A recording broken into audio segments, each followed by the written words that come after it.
Bismillahirrahmanirrahim. Assalamualaikum warahmatullahi wabarakatuh. Innal hamdalillah nahmaduhu wa nasta'inuhu wa nastaghfiruh wa na'udzu billahi min shururi anfusina wa min sayyiati a'malina.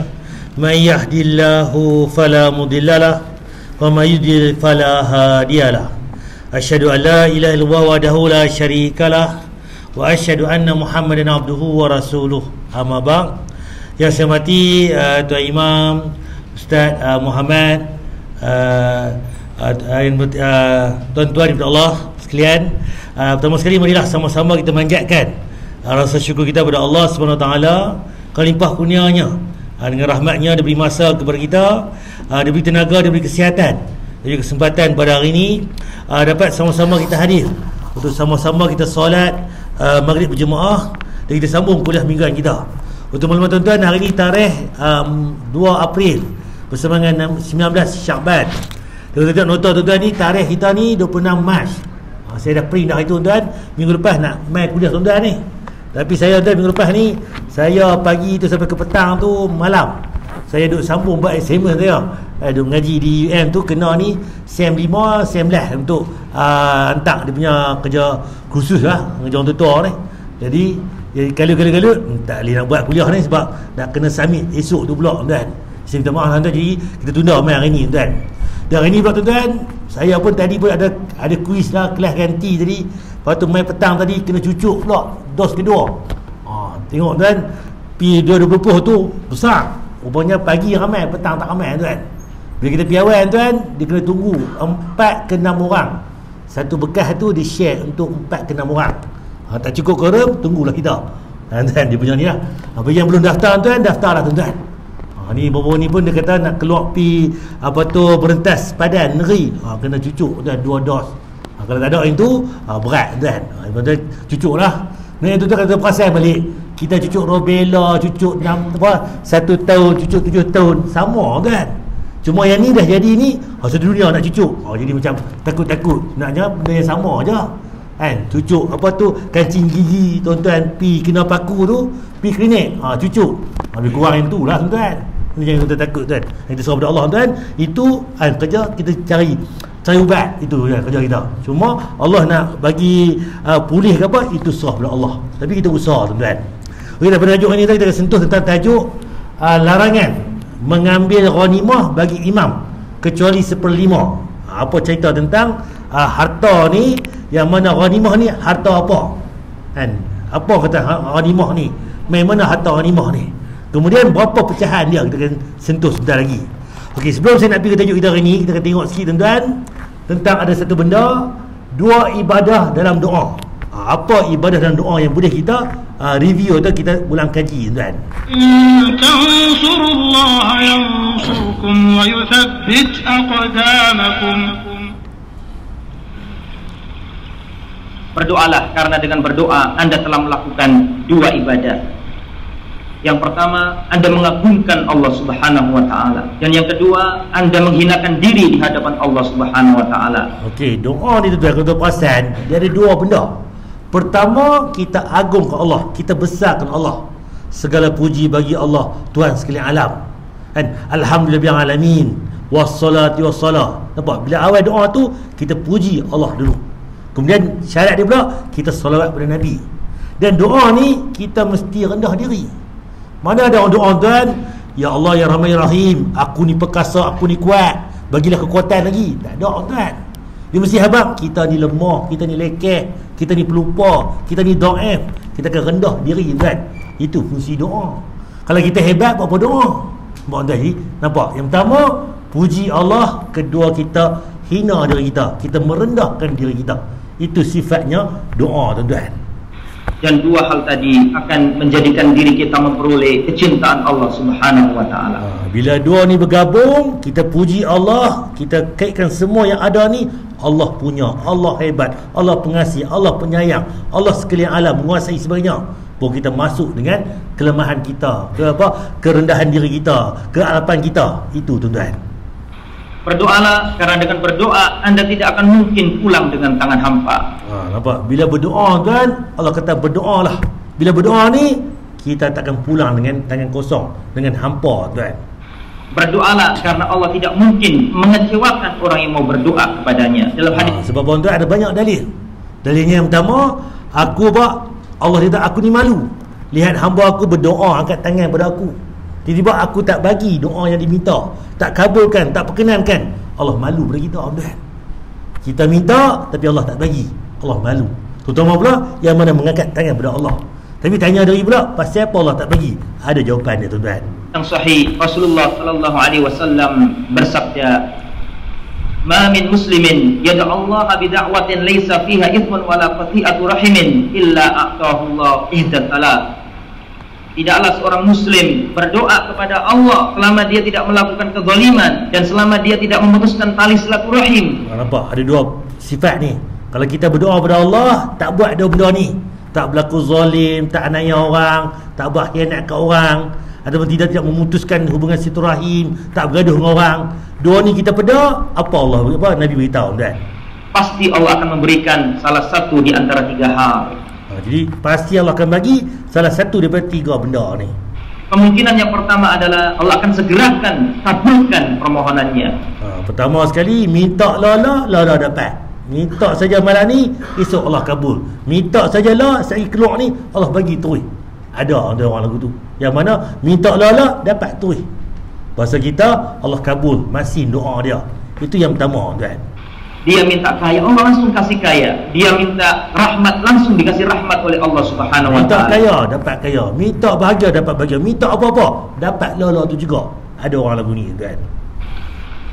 Adapun kemungkinan yang kedua adalah Allah simpan doanya tadi untuk kebaikan orang yang berdoa pada hari kiamat. Setengah pula yang kedua ni minta doa daripada muda lagi, zaman remaja, zaman belia, zaman tua, bahkan dah meninggal, tuan, tak kabul doa. Tapi tuan, Allah bagi bila akhirat doa tu kabul, tuan. Itu lebih baik lagi, tuan. Nak kaya dunia Allah bagi, tapi tuan saya sebut dululah, boleh main masjid 5 waktu, dia dapat kaya tu, dia buka 5 kedai runcit, buka 5 cawangan, kalut dah. Masjid tak ada main dah. Nak jumpa anak pun tak ada dah. Kalut, tuan. Kaya boleh, tapi yang lain tak dapat, tuan. Nampak, tuan? Allah bagi kita lah ni elok dah, kan? Yang kehidupan kita lah ni boleh main masjid, boleh beribadah, boleh buat kebaikan. Nak kata hebat tak tahu mana, nak kaya tak senang mana sebagainya, tapi boleh buat semua. Alhamdulillah, tuan. Itu yang lebih baik lagi sebenarnya, tuan. Kalau yang berdoa adalah ahli taat, maka untuk menambah derajatnya di surga. Adapun kalau yang berdoa adalah pelaku maksiat atau orang yang berdosa, maka doanya tadi untuk mengampuni dosanya. Kalau dia ni ahli ibadah, ahli soleh, dia berdoa, pahala banyak dah, tapi Allah beri darjat pada dia, tingkatan yang berbeza, kan? Syurganya, aras sebagainya berbeza-beza. Ataupun dia ni ahli maksiat, berdoa, tuan, Allah akan buang dosa dia, Allah akan hapus dosa dia. Jadi semua itu ada beza, tuan. Adapun kemungkinan yang ketiga adalah orang yang berdoa akan Allah hindarkan dari mara bahaya semisalnya. Jadi yang ni, tuan, kita tak rasa, ya Allah bagilah aku kaya, tak kaya-kaya pun. Terlupa kata, tuan, Allah bagi sihat lama dah. Sakit demam dah apa, dulu ni pantang saja main musim hujan ni, sesemua khokeh. Kan asma pula, lelah pula, penat, pi berapa gedung lah, kan? Kalau setahun tu dia 4-5 kedai, 4-5 klinik pi cari, KMC, PMC semua try dah. Habis berapa? 2-3 ribu dah, 5 ribu, 6 ribu. Jadi bila main lah ni, sihat alhamdulillah. Kalau tukar, tuan, daripada dulu ni duk sakit, tuan, dia Allah bagi sihat. Itu sebab kesihatan itu adalah satu benda yang lebih baik lagi. Tak bermusibah, tuan. Kira-kira, tuan, balik lagi simpan tu dalam takdir, Lauh Mahfuz kata dah, kita accident sekian, senerih lagu mana ke apa ke, kan, patah kaki patah tangan. Jadi dengan berdoa kita ni, Allah tak jadi benda tu, tak ada apa jadi, tuan. Kalau jadi pun mungkin cedera sikit, tuan, Allah kurang benda tu pun boleh jadi, tuan. Jadi semua ni dengan rahmat, dengan doa, tuan. Maka bisa jadi kita minta kaya belum dikasih kaya oleh Allah. Bisa jadi Allah Subhanahu wa taala menjadikan doa kita tadi itu untuk menghindarkan diri kita dari musibah. Kalau kaya, tuan, boleh kaya, tapi kalau kaki itu lumpuh, tuan, tak ada mana, tuan. Kaya duit banyak, tuan. Kaya duit ni, tuan, dia nak makan tak boleh, kecil manis, buah pinggang darah tinggi, duk peda gula, kan, kena gaut pula, udang tak boleh makan, sotong tak boleh makan, duit ribu-ribu, tuan, tak guna, tuan. Contoh, tuan, Dia bagi setengah orang ni duit tak kaya, dia boleh makan macam-macam. Ujian pula duit tak ada nak beli, tuan. Semua tu ujian sebenarnya. Jadi semua Allah bagi, tuan, ada kebaikan dia, tuan, sebenarnya. Maka jangan pernah berhenti berdoa, karena orang berdoa tidak akan pernah dikecewakan Allah. Jangan kita putus doa, tuan. Jangan kecewa. Sebab doa ni Allah akan kabul. Cuma tanya balik diri. Allah apa Nabi kata pula, mana mungkin dia ni berdoa tapi pakaian haram, minuman haram, semua haram. Mana boleh doa itu mustajab. Jadi tuan, tanya diri kita balik. Kita ni dia minta doa ni pasal apa tak kabul ni? Rupanya kita ada banyak benda tak clear lagi. Rezeki yang kita mai pun syubhah, kan, tak tahu mana halal haram, duduk atas pagar ke macam mana, berat pada haram sebagainya. Aku tengok balik, tuan. Ini tentang dua ibadah tadi. Jadi pertama kita puji Allah, kedua kita merendahkan diri kepada Allah. Dua gabung itu baru mai doa-doa yang mana yang Allah akan tengok doa kita, tuan. Okey, ni ulang kaji sikit, tuan. Ni tajuk itu ni kita sentuh tentang amalan Syaban. Tuan ingat balik, saya nak ulang kaji sikit lah. Kita ada 19 Syaban, ada lagi 11 hari lebih kurang lagi, tuan. Okey, amalan diangkat setahun sekali. Rupanya tuan, sepanjang Syaban ni amalan diangkat setahun ni banyak di bulan Syaban. Apa dalilnya? Bulan Syaban, bulan antara Rejab dan Ramadan. Syaban di tengah ni, hari tu Rejab, nak jumpa Ramadan, tak lama dah. Adalah bulan di antara manusia kali lalai. Macam kita lah, dah 19 Syaban dah, tak lama dah nak jumpa Ramadan. Kalut dah persiapan macam mana masjid kita ni, nak buat apa ni, moral ada tak tahu ni, buka puasa boleh tak buka puasa macam ramai dulu, kena buka apa tu tapau ke macam mana, contoh. Jadi sudah bersiap dah, ni makan sahur nak beli apa, telur apa masin ke, apa tu apa ikan masin, ikan apa perkasam ke, macam-macam ikan ni, nak bersiap nak Ramadan. Terlupa kata Syaban kita ni pun hebat dia punya ganjaran dia. Apa buktinya? Bulan tersebut adalah bulan dinaikkan pelbagai amalan soleh kepada Allah. Di bulan ni, tuan-tuan, banyak amal soleh kita diangkat jumpa Allah, Rabb semesta alam. Oleh kerana itu, aku amatlah suka untuk berpuasa ketika amalanku dinaikkan. Jadi sebab tu Nabi bila mai bulan Syaban, banyaknya Nabi puasa di bulan Syaban berbanding bulan-bulan lain. Ramadan penuh, kita samalah, Ramadan puasa penuh. Bila puasa-puasa lain tu, Muharram, Safar sebagainya, Nabi rajin puasa juga, tapi tak sebanyak di bulan Syaban. Syaban ni lebih banyak lagi. Sebab apa? Amalan diangkat banyaknya, naik jumpa Allah, dan Nabi kata pula, aku amatlah suka untuk berpuasa ketika amalku dinaikkan. Dalil ni Hasan An-Nasai. Walaupun Hasan dia teri dengan dalil yang kedua. Kalau ingat balik, satu minggu ada 2 hari amalan dinaik jumpa Allah, Isnin, Khamis, 2 hari itu. Hadis itu hadis sahih, hadis Muslim. Jadi aku suka berpuasa ketika amalan aku dinaik jumpa Allah, Isnin, Khamis, tuan. Dalam sehari pula ada 2 waktu, subuh sekali, asar sekali. Ada 2 shift malaikat. Malaikat jaga malam akan tukar time subuh tu, dia naik ke atas. Malaikat siang pula turun time subuh, ganti jaga pula siang. Sampai asar pula, malaikat yang jaga siang akan naik ke atas, yang jaga malam turun time asar, jaga sampai malam. Sehari ada 2 waktu, seminggu ada 2 hari, Isnin, Khamis. Dan sebulan pula, bulan Syaban ni banyaknya bulan yang Nabi puasa, dan kita pun boleh lah ni permula balik panggil Injil balik, nak puasa sebulan, dan bulan depan ni. Jadi lah ni mula-mula saya ikut pancat, tak pernah puasa ni. Bila dah puasa? Tahun lepas. Isnin Khamis tak puasa dah. Duk tunggu tu raya hari tu ni. Lah puasa Ramadan lepas. Lepas puasa 6 tu pakai dok dah. Kalau lagu tu, tuan, bulan Syaban ni ambil lah sehari 2 untuk kita belajar puasa balik, tuan. Okey, dalil yang kedua, perbanyakkan puasa ganti bulan Syaban. Dalil kedua pula, boleh kita puasa ganti. Apa dalilnya? Daripada Aisyah sendiri, isteri Nabi, aku masih memiliki hutang puasa Ramadan. Aku tidaklah mampu mengqadakannya kecuali di bulan Syaban. Aisyah ni dia ada hutang bulan Ramadan tahun lepas. Jadi bila dia ganti, dia tak ganti bulan Syawal, Zulkaidah, Zulhijjah, Muharram, Safar dah. Dia ganti bila?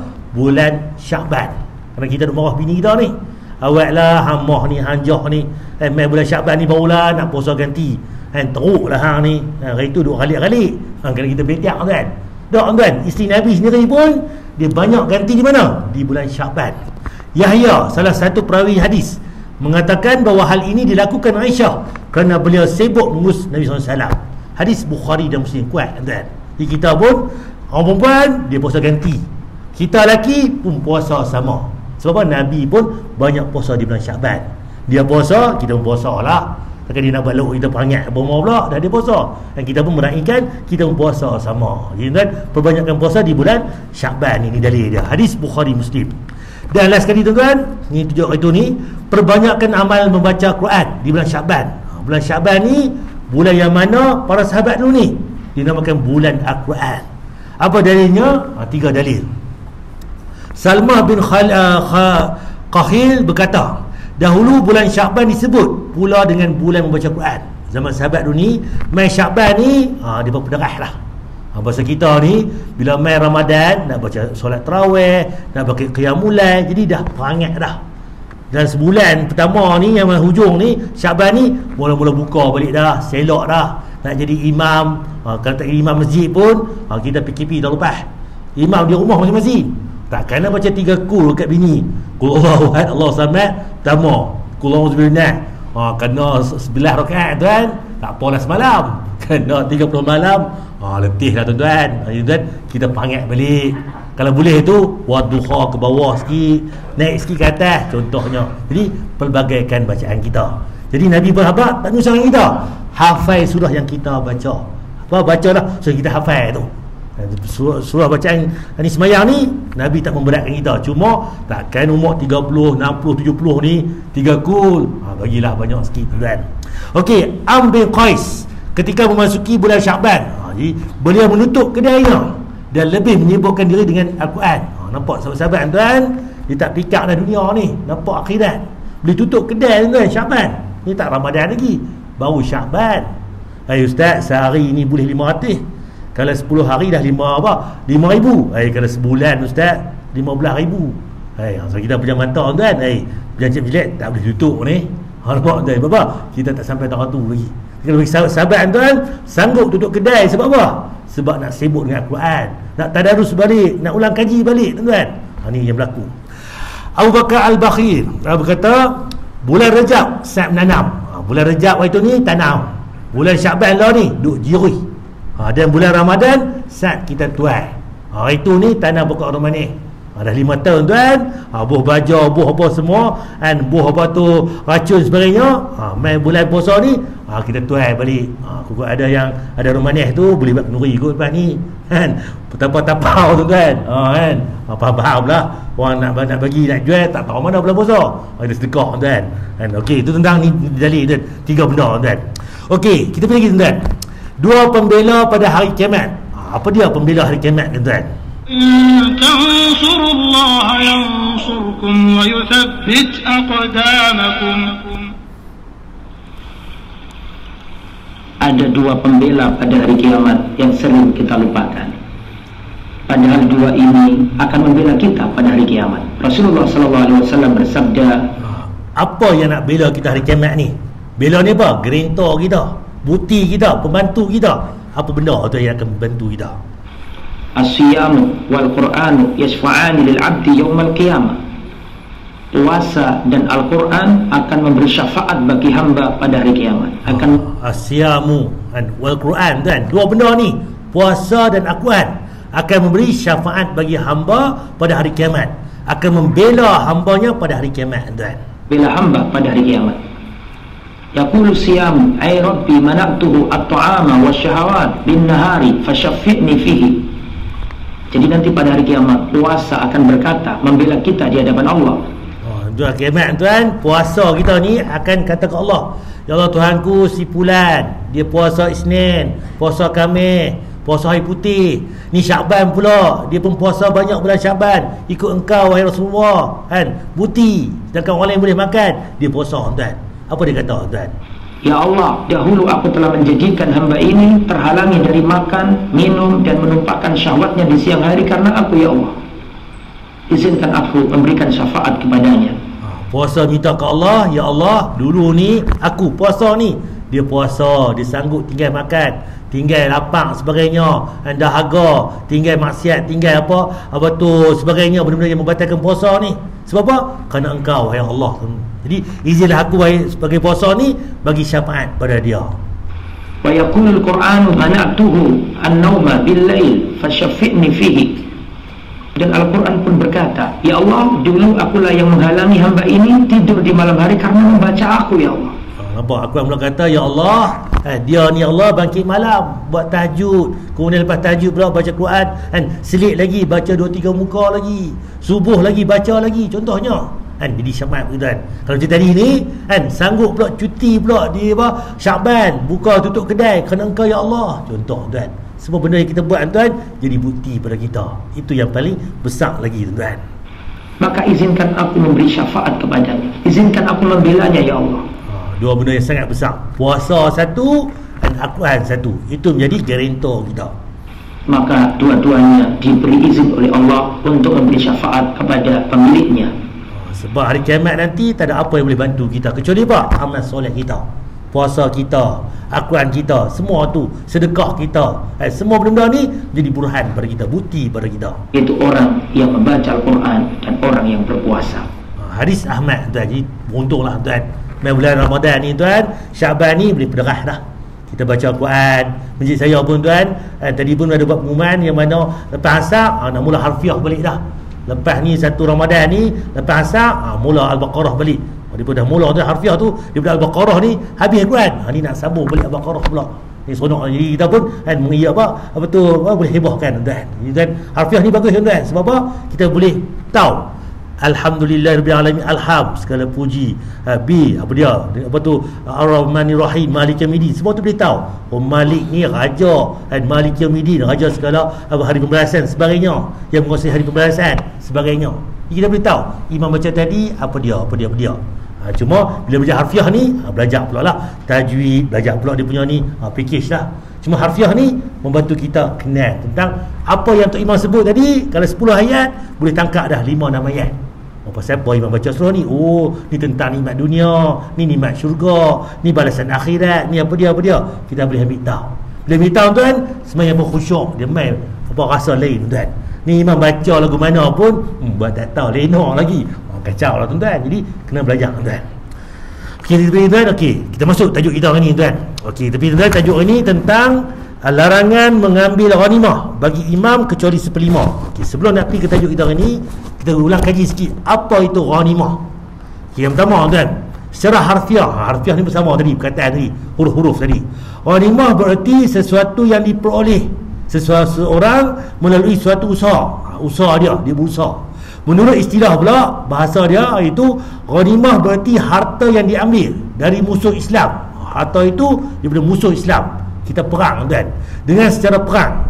Kalau mereka kata ambil secara elok, kena perang. Itu harta rampasan perang. Kalau ambil secara elok, kita bincang lagi macam mana. Bentuk-bentuk harta rampasan yang diambil tersebut boleh berupa harta bergerak. Mungkin kereta perang dia, kuda dia, kenderaan dia, mungkin apa tu, dia main kemah dia, main harta, duit sebagainya. Itu harta yang bergerak. Harta tidak bergerak, mungkin tanah ke, kita pergi tempat tu, kita conquer, kita ni, kita ambil tawan sebagainya. Tak pun tawanan perang, orang sendiri. Jadi ini termasuk ghanimah. Harta tadi yang berupa bergerak tadi, ataupun harta yang tak bergerak, mungkin tanah ke apa ke, dan juga tawanan perang. Itu nama ghanimah, harta rampasan perang. Okey, dilihat dari sejarah perang pula, kebiasaan ini telah dikenal sejak zaman sebelum Islam. Sebelum Islam pun dah ada perang Rom, perang macam-macam lah, zaman Greek, zaman sebagainya kan.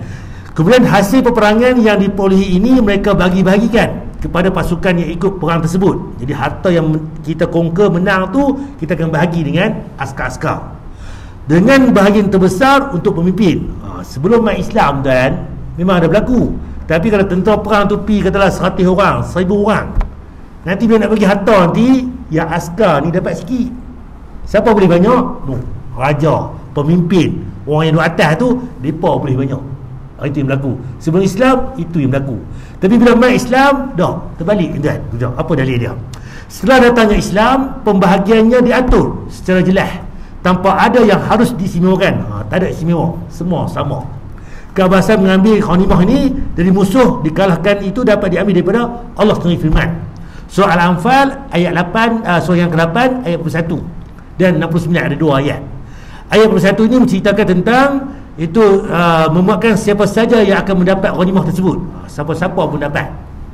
Dalilnya, ketahuilah sesungguhnya apa saja yang dapat kamu peroleh sebagai rampasan perang, maka sesungguhnya 1/5 untuk Allah, Rasul, kerabat Rasul, keluarga Nabi, anak-anak yatim, orang miskin dan ibnu sabil, orang yang terlantar di perjalanan. Berapa bahagian tuan? 1/5 tu kepada siapa? Kepada bahagian ni, Allah dan Rasul, kerabat Rasulullah SAW, keluarga Nabi, anak-anak yatim, orang miskin dan ibnu sabil, orang yang dalam perjalanan tuan. Lagi 4/5 tadi kepada siapa? Ayat 69 cerita lagi. Dan dengan demikian yang dibahagi-bahagikan pada para pasukan yang ikut peperangan adalah 4/5. Dari apa? Surah Al-Anfal ayat 69. Bunyi dia apa? Maka makanlah dari sebahagian rampasan perang yang telah kamu ambil itu sebagai makanan yang halal lagi baik, dan bertakwalah kepada Allah. Rupa-rupanya tuan, harta yang boleh kepada askar-askar yang ikut perang ni 4/5. Banyak. Kata kita bahasa kita 1 juta dapat. 1/5 200,000. 4/5 800,000. 800,000 tadi bahagi, katalah 500 orang askar, 1,000 askar, 2,000 askar api, bahagi 4/5 tadi. Tapi 1/5 tadi 200,000 tadi dibagi mana? Dia pecah pula kepada Allah, Rasul, kerabat Rasul, anak-anak yatim, orang miskin dan ibnu sabil, orang yang dalam perjalanan musafir ni tuan-tuan. Nampak? 1/5 tu kecil saja dibagi pada yang ni tuan-tuan. Itu dalil dia. Kita pergi lagi. Dan dengan demikian yang dibahagi-bagi kepada para, ini sama tadi, hukum halalnya mengambil harta melalui jalan perang ini juga terdapat dalam sabda Nabi SAW, riwayat Bukhari dan Muslim, dari Jabir bin Abdullah, yang artinya, Allah memberi saya 5 hal. Allah bagi kepada Nabi ni 5 benda yang mana Nabi-Nabi sebelum Nabi Muhammad SAW ni tak dapat buat. Dijadikan yang pertama ni bagiku bumi sebagai tempat sujud dan bersuci. Iaitu Nabi SAW ni, umat Nabi Muhammad, kita pergi mana pun boleh semayang. Contoh Jumaat tadi penuh ni, orang semayang dalam kat luar penuh, boleh semayang atas tar. Kok tar pun penuh kan, ada bendang pun boleh semayang. Atas tar boleh, atas tanah boleh, atas pasir boleh, atas simen boleh, atas mana-mana pun boleh. Tapi jangan ada najis. Dan yang kedua, jangan tempat tu tempat bilik air, jamban. Tempat lain boleh ibadah. Nabi terdahulu ada tempat tertentu yang boleh semayang, ada tempat yang tak boleh semayang. Itu bagi umat sebelum kita. Tapi umat Nabi Muhammad pergi mana pun boleh semayang, tak ada masalah. Kita ni nak kena ada kain sejadah pun nak semayang. Orang perempuan kena ada kain tekung, dah tutup aurat saja boleh semayang. Ada wudu, silakan semayang tuan. Itu spesialnya umat kita. Kemudian Nabi spesial lagi, maka di mana saja seseorang daripada umatku dipanggil solat, jadi tak mana ni boleh semayang, maka solatlah dan dihalalkan bagiku ghanimah. Nabi SAW boleh ambil harta rampasan perang. Nabi sebelum Nabi Muhammad SAW tak boleh ambil. Ni dalil dia. Sementara bagi umat sebelumku tidak dihalalkan. Beza tuan. Kita pergi lagi tuan. Kalau tuan-tuan perasan, ada kisah tuan, seorang sahabat ni dia meninggal ketika perang. Nabi kata, sahabat kamu tadi dia meninggal, mandikan dia, kafankan dia. Sahabat heran, ya Rasulullah, pasal apa kawan kami ni kena mandi, kena kafan? Bukankah siapa yang pergi perang ni mati fisabilillah, terus kalau dia meninggal pakai pakaian perang dia, tak payah mandi, terus simpan dalam liang lahat. Nampak? Tapi dia kata pergi cek balik apa yang ada dalam beg dia bersama dia. Bila cek balik, dia ambil harta ghanimah. Harta apa? Harta orang Yahudi. Sebab apa kan? Sebab cerita dia, bila perang kita tak boleh ambil harta orang lagi. Dah menang saja habis semua, kena kumpul dulu. 1/5 bahagi pada yang tadi ni, yang kepada Allah, Rasul, Nabi, keluarga Nabi, orang miskin, orang fakir, kemudian yang mana fisabil, ibn sabil tadi, itu dulu. Habis yang tu baru pakat bedak yang 4/5. Tapi lagi tadi buat apa? Dia ambil sembunyi. Jadi dia perang kerana Allah, kerana harta. Jadi dia tak jadi sebagai syahid. Jadi dia mandi cara biasa dan dikafankan cara biasa, bukan dikebumikan cara biasa. Itu beza dia tuan. Nampak kata kan, walaupun tadi perang sekali, atas niat kita tuan. Okey, tuan-tuan dengar harta fa'al ni. Harta apa dia tuan ni? Harta fail ni adalah harta-harta yang terdapat, yang didapatkan daripada bukan muslim, kafir zimmi, dalam keadaan damai atau setelah berakhir peperangan, seperti jizyah iaitu cukai, haraj ni pun macam cukai juga, duty, dan lain sebagainya. Penjelasannya, fail ni secara bahasa bermakna naungan, kumpulan, kembali, ghanimah, haraj, dan juga sesuatu yang diberikan oleh Allah kepada pemeluk agamanya yang berasal dari harta-harta orang yang berbeza agama tanpa peperangan. Macam kita di Perlis, di Malaysia ni, tak perang dengan orang kafir, tak perang dengan orang Hindu, Buddha, Cina, Kristian sebenarnya, tapi mereka bayar cukai. Cukai ni dinamakan fail tadi.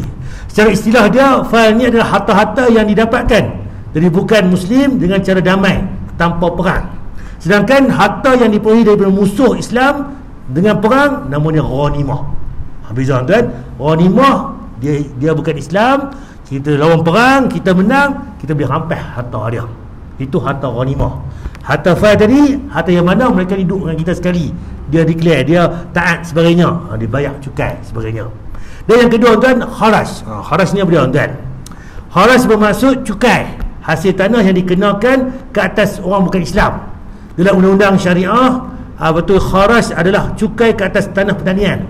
Kharaj tidak disebut dalam Quran dan hadis, tetapi lebih kepada ijma' atau sepakatan ulama Islam, bahagian daripada tradisi Islam atau huruf dia.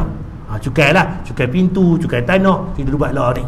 Dalam sejarah Islam ni, kharaj berupa duty, cukai lah, yang dikenakan ke atas tanah yang telah dirampas pada Empire Byzantine, Sassanid, sama ada melalui peperangan ataupun damai. Itu cerita dia. Jadi dia lebih kepada cukai tadi. Ghanimah, kita perang, menang kita ambil. Fail tadi dia ikut serta. Kharaj dengan fail ni lebih kurang sama tuan. Okey, kita pergi tajuk kita. Larangan mengambil ghanimah bagi imam kecuali 1/5. Macam mana tuan? Dari Am bin Abbasah radhiyallahu, ia berkata, Rasulullah SAW mengimami kami dan dengan bersutrah seekor unta dari harta ghanimah. Nampak tadi? Harta ghanimah tadi, harta bergerak ataupun tidak bergerak. Nampak tuan? Ataupun tanah boleh kita ambil sebagai harta ghanimah. Jadi unta ni harta bergerak. Jadi mungkin pihak musuh punya, kita dah menang, kita ambil, Nabi ambil unta tadi, dia letak depan dia semayang di belakang. Sebab kita semayang tuan, kalau boleh ada objek depan, dinding, tiang, ada kerusi, ada meja, ada rehal, ada orang semayang belakang. Itu sunnah Nabi. Kemudian setelah bagi salam, habis Nabi semayang, beliau mengambil bulu unta dari tubuh unta tersebut, kemudian berkata, Nabi ambil bulu unta tadi, Nabi kata, tidak halal bagiku dari harta ghanimah kalian walaupun seperti bulu ini, kecuali 1/5, dan 1/5 itu pun aku serah kembali untuk kalian. Nabi dan abang kata, Nabi ni ada hak 1/5. Kalau Nabi kutir ni harta unta ni sebab harta ghanimah, harta perang, dikutir ambil sikit, tak halal bagi Nabi. Ada sikit je, tak halal bagi Nabi, kecuali 1/5. Kalau betul hak Nabi, baru boleh ambil. Tu pun Nabi tak ambil, Nabi bagi balik pada kalian. Nampak tuan? Jadi dari Nabi kata, Nabi bersungguh-sungguh, harta ni dia ada kiraan dia, bukan main ikut langsam, main ikut dan tak, dia ada kiraan dia. Jadi hadis sahih Abu Daud, Al-Hakim dan Baihaqi. Dari kedua pun sama juga. Dari Am bin Shu'aib, dari ayahnya, dari datuknya, bahawa Rasulullah SAW mendatangi seekor unta. Kemudian beliau mengambil bulunya dari bonggol. Bonggol ni belakang unta ni, dengan 2 jari. Bahasa kita mungkin kutir lah, cubit, carik sikit. Beliau kemudian berkata, sesungguhnya tidak halal bagiku sesuatu pun dari harta fail, dan juga tidak pula bulu ini kecuali 1/5, dan 1/5 itu pun aku serahkan kembali untuk kalian. Hadis Hasan. Nampak jalur tadi, Abu Daud, An-Nasai, Ahmad dan Ibnu Jarud. Walaupun ni Hasan, dia kuat dengan dalil yang awal tadi. Hadis sahih Abu Daud, Al-Hakim dan Baihaqi. Nampak? Dia ulang lagi. Jadi benda ni sangat sangat Nabi tekankan. Okey, dalam bab ini diriwayatkan juga dari beberapa orang sahabat, di antaranya Al-Irbad bin Sariyah dan Kharijah bin Am radhiyallahu. Tetapi sanadnya masih dipersoal, namun masih boleh dipakai sebagai riwayat penguat. Walaupun yang kedua ni dia hasan, tapi dia kuat dengan yang awal tadi, sahih kan. Okey, kandungan bab. tidak boleh mengambil bahagian dari bahagian harta ghanimah sebelum diserahkan ke 1/5 kepada imam. Imam mengambil 1/5 dan bakinya dibahagi-bagikan kepada anggota pasukan yang berhak. Cerita dia, kalau kita sebagai pengurus perang lah ni, contohnya bila dah menang tu tak boleh bagi faraid lagi, tak boleh bagi pada orang lagi yang ikut serta tu, kena ambil semua, serah dulu 1/5 tadi. Hak apa? Allah dan Rasul, keluarga Nabi, orang miskin, kemudian Ibn Sabil tadi, tuan. Itu tuan. Kemudian dah bagi 1/5 tadi, baru tengok balik 4/5, baru bagi. Kes sahabat yang tadi ni, yang mana mati dalam keadaan Nabi tak suruh mandikan, suruh kapankan, sebab harta tak faraid lagi, kan? Tak menang lagi, bodoh lawan. Dia dia sembunyi dah dalam beg dia, tuan. Sebab tu tuan, natijah dia kena menang dah clear, letak dulu, kumpul dulu, kemudian baru kita bahagi yang 1/5, baru bahagi yang 4/5 itu, bahagi itu. Okey, yang kedua, Asy-Syaukani berkata dalam Nailul Awtar, hadis-hadis perbahasan ini menunjukkan bahawa imam hanya boleh mengambil 1/5 dari harta ghanimah. Tak boleh ambil 2, 3, 4/5, kena ambil 1/5 saja. Lalu bakinya dibahagi-bagikan kepada anggota pasukan yang berhak. Nampak Islam, tuan? Kalau zaman tentang komunis ke, yang mana raja-raja dulu ni sahih kat dia ni dapat 4/5, yang askar tu 1/5. Nampak, tuan? Yang perang ni askar tu yang teruk, tuan, kan? Fi sabilillah, mereka dapat habuan mereka, tuan. Dah menang, dapat habuan mereka. Agama 1/5 tadi. Yang 4/5 balik kepada tentera-tentera tadi. Nampak? Kemudian dia kata lagi sini, lalu bakinya dibahagi-bagikan kepada anggota pasukan yang berhak.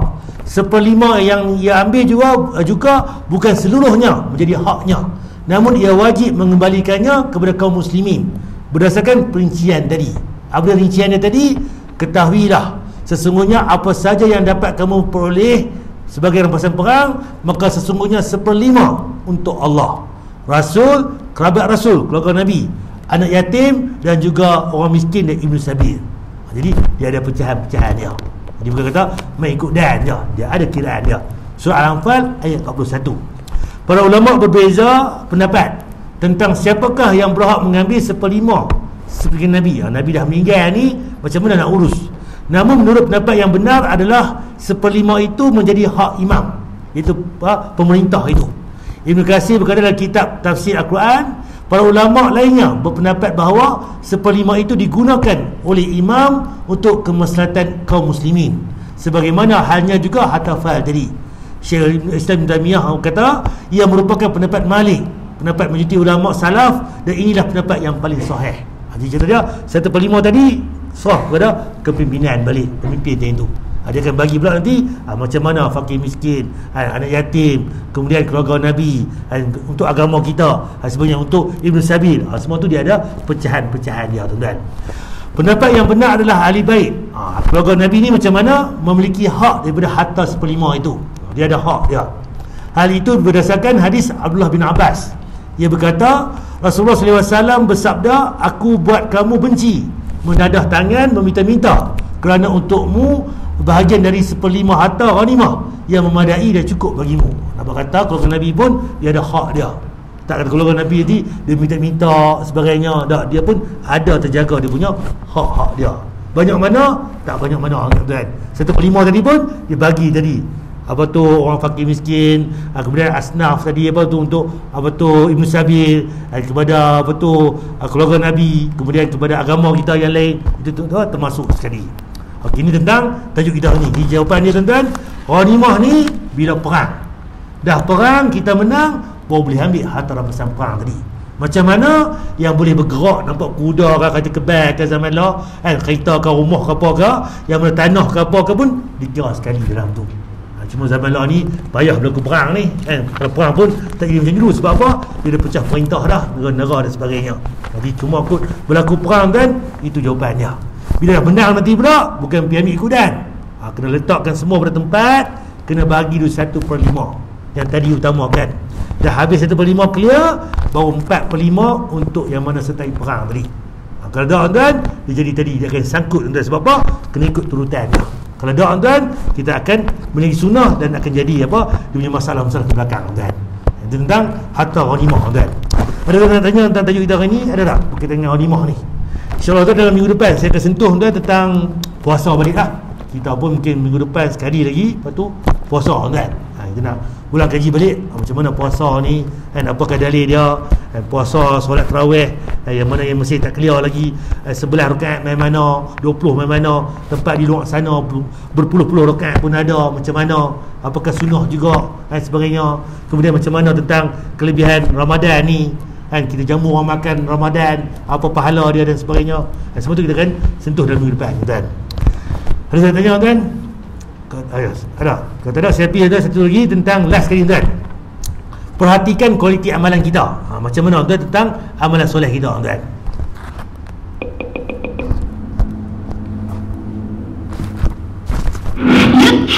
Bukan TV yang belanja di